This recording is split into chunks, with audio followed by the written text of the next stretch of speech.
Over the past 6 months, Microsoft has made some big moves with the Microsoft 365 app. One of the biggest, they've started offering a free version of Copilot. In this video, I'll catch you up on what's going on and give you a few tips to help you get the most out of these new features. Now, if you're new to Microsoft 365 and wondering how to use tools like Outlook, Teams, SharePoint, or Planner, check out our 365 Foundations course. It's the best way to get you and your team aligned on how to use these tools. If you're interested, check the link in the description below. So now let's get back to what is changing in the Microsoft 365 app. Microsoft is reimagining how we use technology in this new AI-powered world. That means the old Microsoft 365 app and website are gone. You might remember it used to look like this.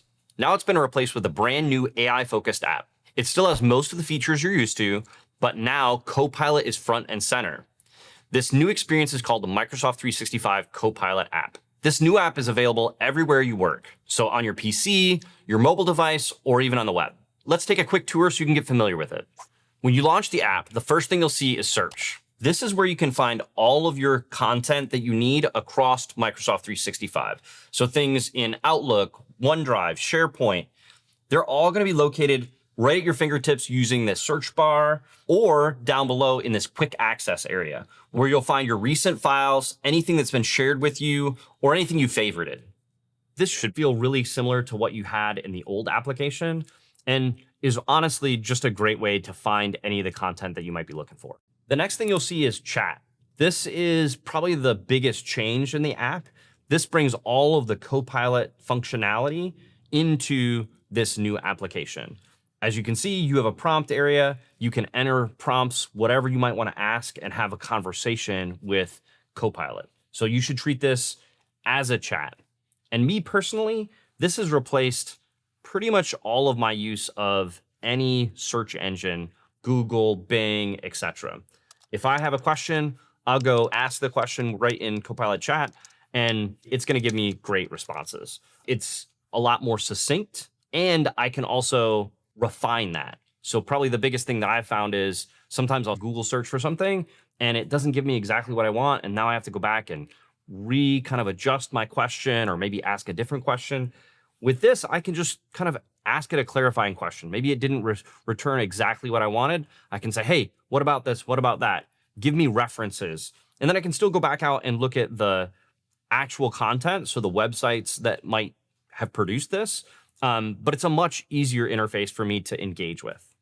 Below chat, you're going to find agents. So this is a place where you can find other experiences that are very similar to generic Copilot chat that are really more focused on specific areas. So you can see the first one I have. This is a Microsoft provided agent, Ideas Coach. It's just here to help you brainstorm. It has a focus on coming up with new ideas, new concepts. The next one, Prompt Coach. Maybe this is the first time you're using AI. Help me come up with prompts and better use prompts to create the responses I want. Next, you'll find a history of your conversations. You can see I have a couple of things that I've asked Copilot in this profile. And lastly, you'll find Pages. Pages is a way that you can take content that you created in Copilot chat and edit it, maintain it, expand upon it in a loop page. So for example, if I click this little edit and pages option, it immediately opens up on the right, this space where I can go in and reformat, add my own commentary, expound upon the content that Copilot created. And if I close out of this, I can still find that same content when I click on all pages. You can see this is the page that I just created. Then there's the create experience. Microsoft's intent here is that it is the hub for you to create anything you need to create in Microsoft 365. So you're going to get prompts to create Excel files, PowerPoints, Words, brands, all sorts of things. And you can see that there's some cool templates. Like you can start with a blank document, but you've got some templates. You've got access directly to all of the templates you might need. The problem I have with this is that whenever I use this, it's actually creating a document in my OneDrive. And if you know anything about our content, creating stuff in your OneDrive that you would collaborate with other people, which is what most people should be doing in their job, you don't want to be using OneDrive.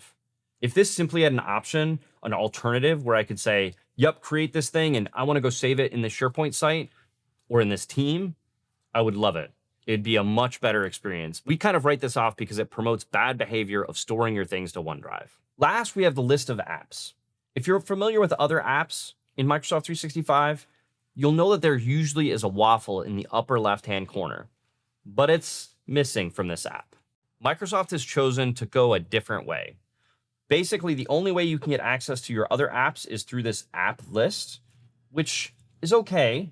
I really wish there was a search function because right here I see 4 or 5, but if I click on this all apps, you really can get overwhelmed with the number of apps, and there's no way for you to search or find the one that you want. Once you find it, you can add it and pin it to your list. It'll show up here directly underneath this apps icon, which can make it easy to pick it in the future.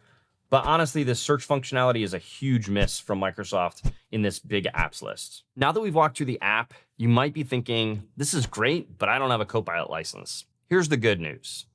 Everything I've showed you today is available with the most common Microsoft 365 licenses. So chances are you already have access to all of the functionality I showed you today. If you do have a full Microsoft 365 Copilot license, that just means you've got a few extra features we didn't cover here. If you're curious about what those features are and whether or not you should really be paying for a full-blown Copilot license, we can make a video about that. Put a comment down below if you're interested so we know. If you found this video helpful, don't forget to like, comment, subscribe so you don't miss out on what's coming next. Thanks for watching, and I'll see you in the next video.